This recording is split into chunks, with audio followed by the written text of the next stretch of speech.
Greetings, respected viewers. I'm George from Ireland. Here I'm in London, the Temple area, in front of this statue of Sir Thomas More that's built into the wall. So it's sited here because we're very close to the Royal Courts of Justice, and Sir Thomas More is best known as being Lord Chancellor. So Lord Chancellor, for centuries, was head of the legal system, as well as being more or less equivalent of Prime Minister. Goes back to the 11th century. So the Chancellor, he was head of the King's writing department because, of course, the King would receive hundreds of letters per day from other monarchs, but there were also things like court records, tax records, title deeds. Had to sort that out. It was too much for the Lord Chancellor to deal with himself, so he employed dozens of clerks. But he was also a minister, as in a government minister, as well as being a judge. And invariably a clergyman was appointed to this position because the only people with clerical skills just about were the clergy, seeing as the Catholic Church controlled all education. Anyway, so fast forward to Thomas More's time, and he was born in London, not a mile from where the statue is, into a family of merchants. He went to Magdalen College, Oxford, and the bursar of Magdalen had been someone who was really a patron of a bit later, Thomas Wolsey. Cardinal Wolsey became Archbishop of York. Thomas Wolsey, of course, who'd held that office, who'd also been Lord Chancellor. Not to be confused with Chancellor of the Exchequer. The United Kingdom's finance minister is called Chancellor of the Exchequer. There was also Chancellor of the Duchy of Lancaster, another cabinet position. Chancellor of the Duchy of Cornwall, which is yet another cabinet position. We're talking about Lord Chancellor. And the Lord Chancellor was usually the King's confessor and therefore keeper of the King's conscience. And that's why equity came in to English law when statute was too hidebound by rigidity and sometimes wasn't creative enough to deal with certain situations. As the legal maxim went, I shall not suffer a wrong without a remedy. And all sorts of equitable maxims were invented to cope with various situations. But on to Thomas More's time. So unusually for a university graduate, he did not enter holy orders because a great majority of people who graduated from the two English universities at the time were ordained.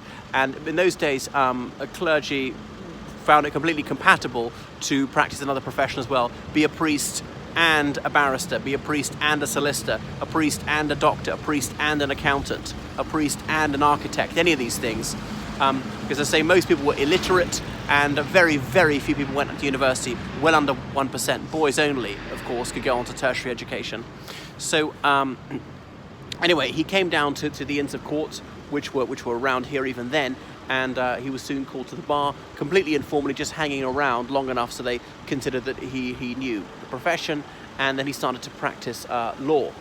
Sometime earlier, clergy had been banned from practicing law, so only the laity could enter the legal profession by, I think it was the 15th century, so sometime before he was born.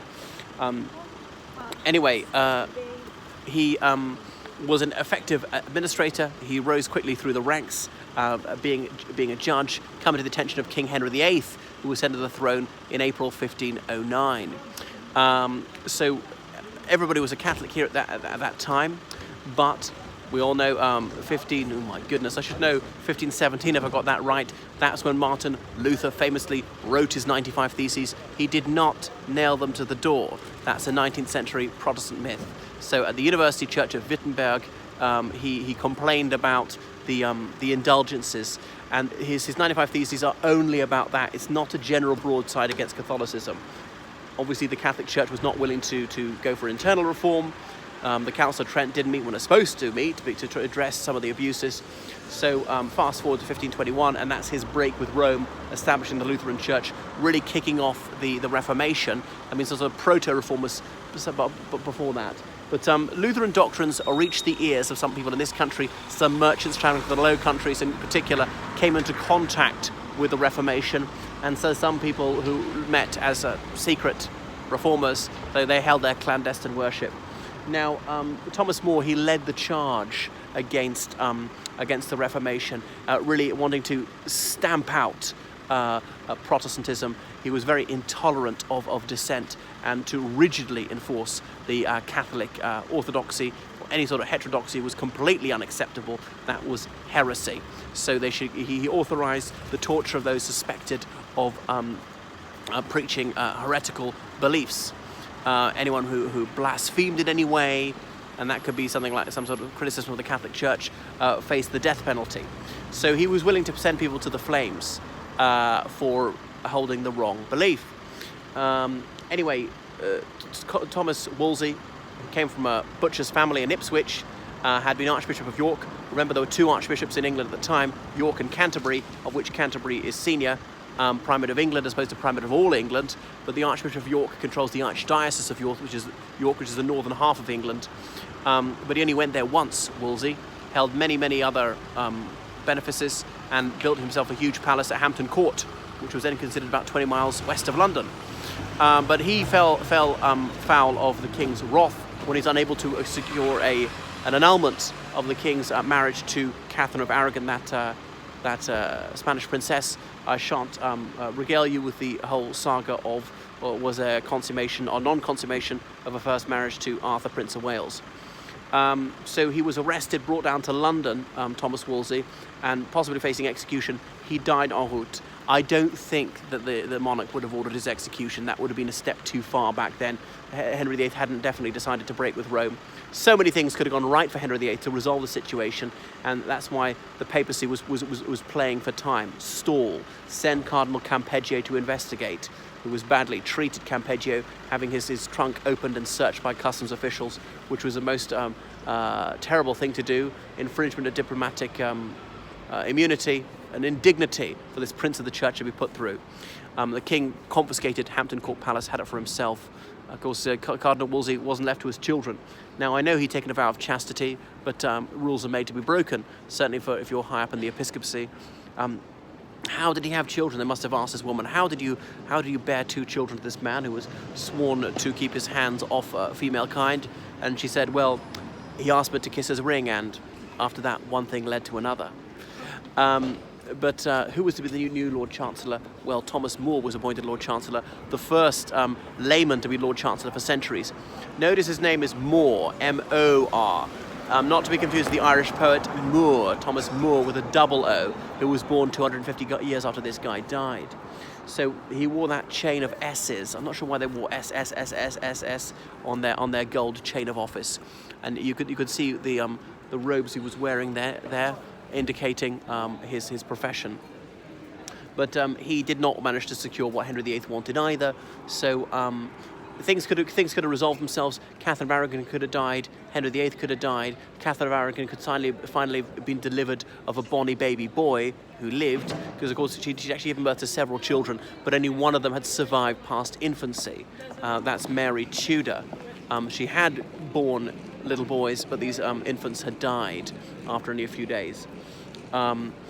So any of those things could have happened, in which case the issue was sorted out. And Henry VIII doesn't seem to consider one of the easiest solutions was killing his wife. But he wasn't willing to do that, not yet. And Catherine of Aragon was certainly faithful to the marital bed. And in 1527, she's dragged away. It says she must be considered the king's sister. And she had thrown himself at the king's feet in the presence of many courtiers and plangently pleaded for him to be more compassionate, saying that she had been a good and faithful wife, and didn't he know how much it hurt her, how this humiliation really suppurated with her.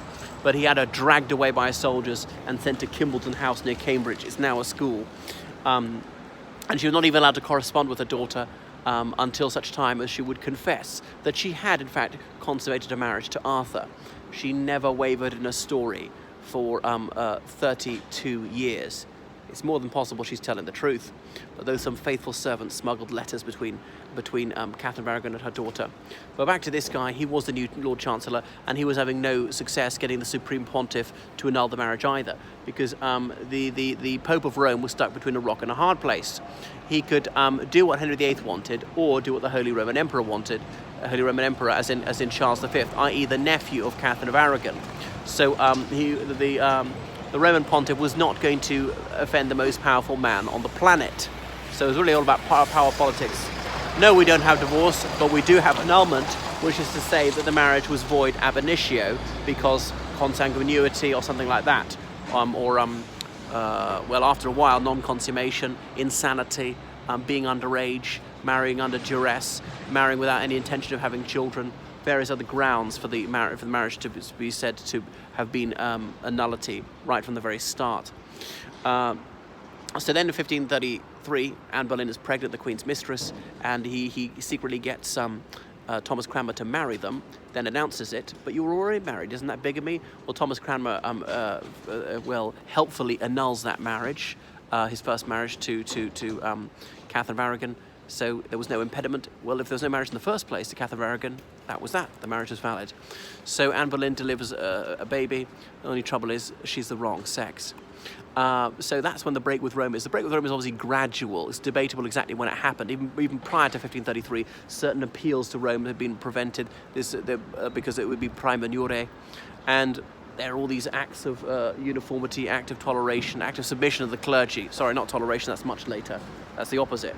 And I can't remember which one comes which, but they had to recognise the monarch as the head and supreme governor of the Church of England. There was no more Roman Catholic Church. Now, of the Anglican clergy, 9 out of 10 of them had previously been Catholic clergy. All the same buildings were used. The dissolution of the monasteries came a bit later. So now he doesn't want to talk his way into the block. At the same time, he will not go against conscience, and he will not say that Henry VIII is head of the church in this country because Thomas More believed only the Pope was the head of the church.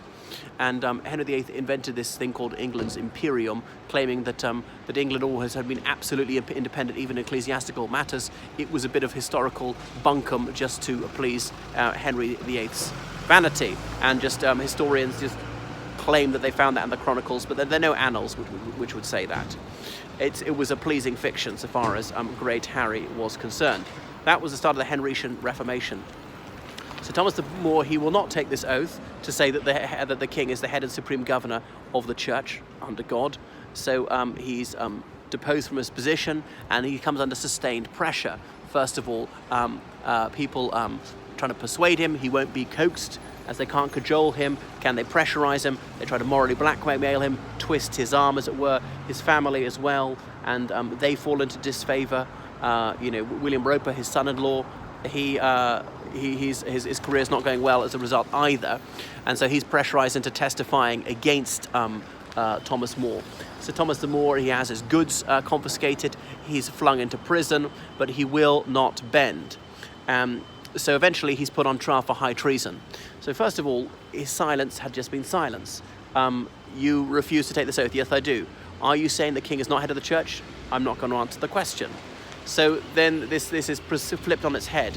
If you fail to take the oath, your silence will be interpreted as you specifically denying it. Okay? You can't be silent. You've got to actually say it. You must go to be actively loyal. Right? This will be a negative silence. If you say nothing, will be assumed that you're saying no. No, the king is not the rightful head and supreme governor of the church in this realm. So eventually he was convicted of high treason. So he was steadfast in his beliefs. He stood up to the pressure for quite a while, and then at summer, I think it was the 6th of July, 1535, he paid with his head. He was executed on the block, so that was the end of him. One of the last Catholic saints created in this country. You can see a film, A Man for All Seasons. I can't remember who wrote the script. Was it Peter Schaefer? Came out in the 60s, where he's played by, is it Paul Scofield, that celebrated American actor. So he's a problematic hero for the Catholic Church. Martyr, yes, he laid down his life for his faith, there's no question about that, but he also viciously persecuted people who held other religious beliefs to him. We wouldn't consider that quite so acceptable these days. His house in Chelsea, the site of that is marked with another statue as well. So that is Thomas More. Remember the time when they tried to impeach Clinton? Henry Hyde, a Republican senator, brought him up as some sort of paragon of virtue. And okay, you got to hand it to him. Yes, he didn't falter. He went on to the end, and he wouldn't say these words to save his life. So that is enough about Thomas More. So please make sure you subscribe. Follow me on Twitter. What else is there? Instagram, and the other one, I've forgotten what it is. What other social? Oh yeah, Facebook. Toodle pip.